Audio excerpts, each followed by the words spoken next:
Okay, now that we understand the relationship between a lease and a property, the difference between the value of a lease and a property, we can move towards the next step, and that is to say the escalation on a property or on a lease is more than the market growth rate of the income.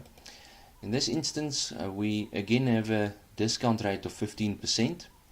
The market growth rate is 5%, and as mentioned previously, the capitalization rate is then again the discount rate minus the growth rate, the market growth rate, and that will give us 10%.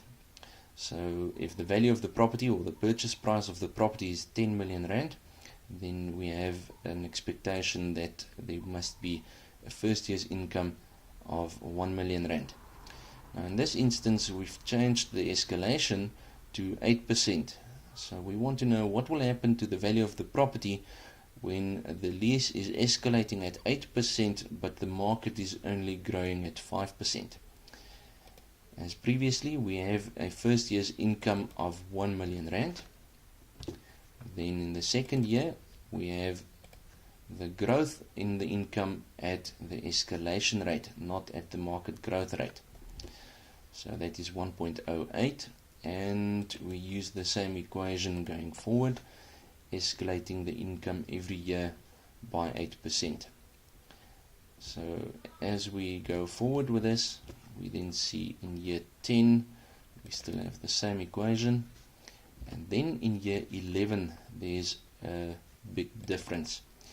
In that instance we're going to use the income E1, which is the 1 million rand received right at the beginning, and then that will be escalated by the market growth rate, which is 1 plus B4, and that is 5% growth rate to the power of 10. So we escalate the first year's income with the market growth rate of 5% for 10 periods.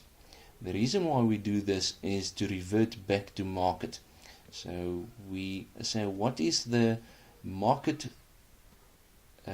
income at the beginning of year 11. So the market income that we will expect in year 11 for this property when that income has reverted to market, and that is 1 million escalated by the market growth rate for 10 periods, or the length of the lease, and that is then divided by the capitalization rate, and that is 10%. So that total value of the property at the beginning of year 11 is then 16,288,000, and if we go back to the previous example, you will see that 16,288,946, 16,288,946, it is actually the same figure.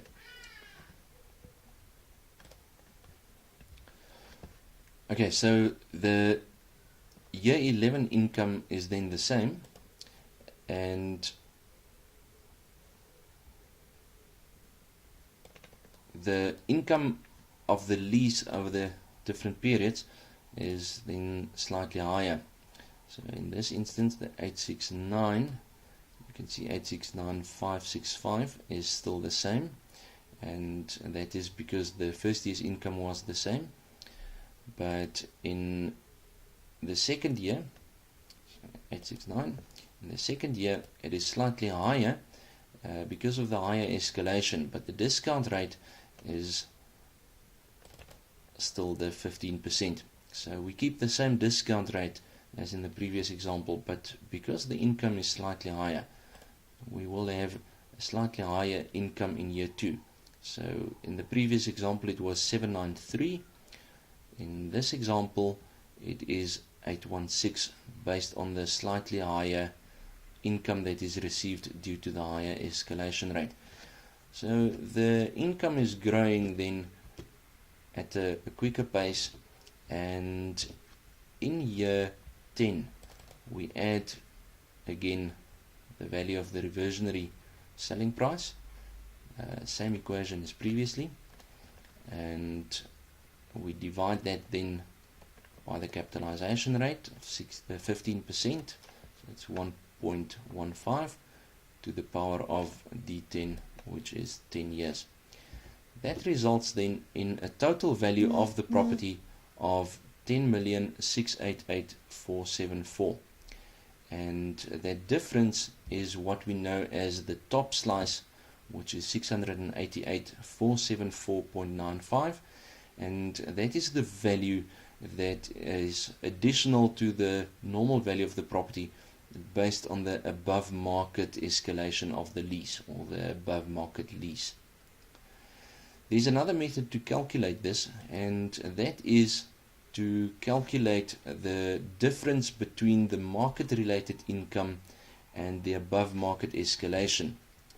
We can calculate that by taking the escalated income, and we deduct the income as calculated in the previous example, so that is the income that is reflected there, the 1050.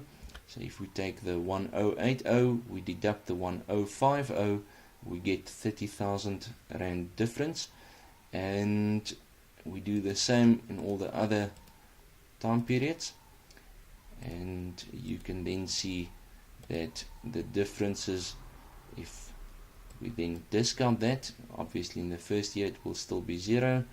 We discount every income flow in every year, and when we add that together, we get exactly the same figure for the top slice as on this side.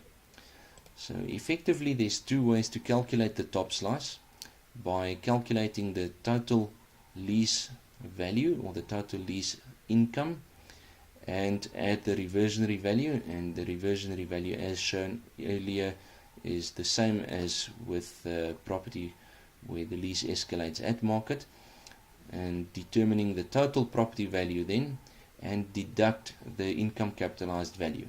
Or alternatively, we just calculate the portion of the lease that is above market, discount that, obtain the total value of the top slice, and then the property value will be the top slice plus the value as determined by the income capitalization method. And both methods should give you exactly the same answer, and that is then the value of a property with above market leases as calculated by the discounted cash flow method, or by the income capitalization plus top slice method, and both methods will give you the same answer, and in this instance we only had one lease on the property.